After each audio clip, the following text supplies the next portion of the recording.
Ruang sidang kabinet di Istana Negara siang itu terasa berbeda. Lampu-lampu gantung berkilau di atas meja panjang dari kayu jati tua, namun hawa yang mengalir di antara para menteri bukanlah kehangatan, melainkan ketegangan. Presiden Prabowo Subianto duduk di kursi ujung meja, wajahnya dingin, matanya menatap tajam pada setiap orang di ruangan. Di hadapannya tergeletak setumpuk berkas yang baru saja diserahkan oleh Menteri Keuangan, Purbaya Yudisadewa. Berkas itu berisi data mengejutkan tentang kondisi keuangan negara yang ternyata jauh lebih buruk dari laporan sebelumnya. Purbaya berdiri tegak di ujung meja, suaranya tenang namun menusuk setiap telinga yang mendengarnya. Ia memaparkan angka demi angka, menunjukkan kebocoran dana, proyek fiktif, hingga aliran anggaran yang melenceng tanpa pertanggungjawaban. Setiap kalimat yang keluar dari mulutnya seperti peluru yang ditembakkan ke jantung sistem lama. Beberapa menteri mulai berbisik pelan, saling bertukar pandang, sementara Luhut Binsar Panjaitan hanya duduk bersandar dengan wajah menahan amarah.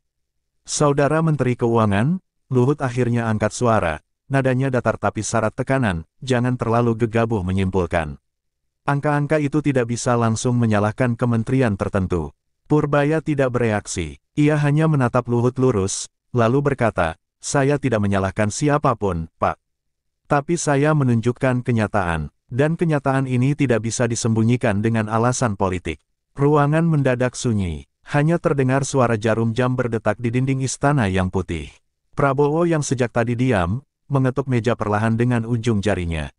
Saya ingin penjelasan, katanya pendek. Tatapannya berpindah dari Luhut ke Purbaya, lalu kembali lagi ke Luhut. Kenapa laporan audit berbeda dengan laporan Kementerian Koordinasi Anda, Pak Luhut? Nada suaranya datar, tapi semua tahu, Presiden sedang menahan amarah. Luhut menarik napas dalam, berusaha menjaga wibawa. Bapak Presiden, ini semua perlu proses. Jangan sampai langkah-langkah idealistik malah menghambat kerja lapangan.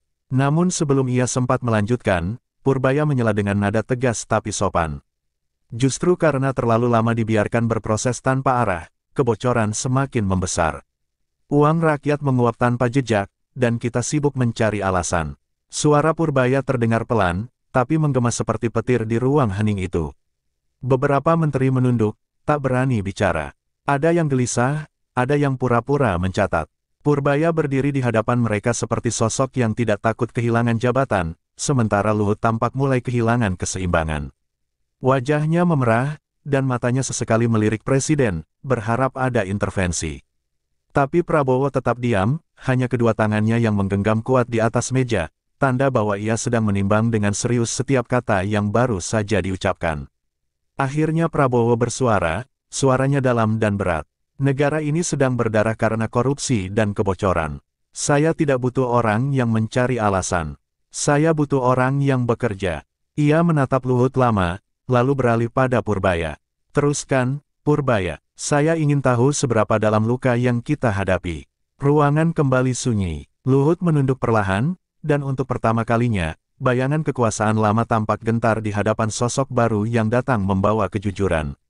Suasana istana masih tegang setelah sidang kabinet itu. Kabar tentang perdebatan antara Luhut dan Purbaya menyebar cepat di antara lingkaran kekuasaan. Di luar, langit Jakarta tampak mendung, seolah ikut menandai badai politik yang sedang tumbuh di dalam pemerintahan. Purbaya berjalan keluar ruang sidang dengan wajah tenang, tapi langkahnya penuh beban.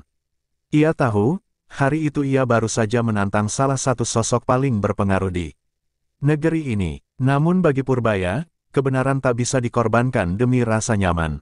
Luhut tetap berada di ruang rapat setelah para menteri lain pergi. Tangannya mengepal di atas meja, wajahnya kaku menahan marah. Anak baru itu berani sekali bicara seperti itu di depan Presiden, gumamnya lirih, tapi penuh bara.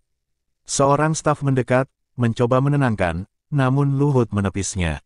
Ia tahu, di mata Presiden, citranya kini mulai retak. Purbaya telah menanam benih keraguan yang bisa tumbuh menjadi ancaman besar bagi posisinya.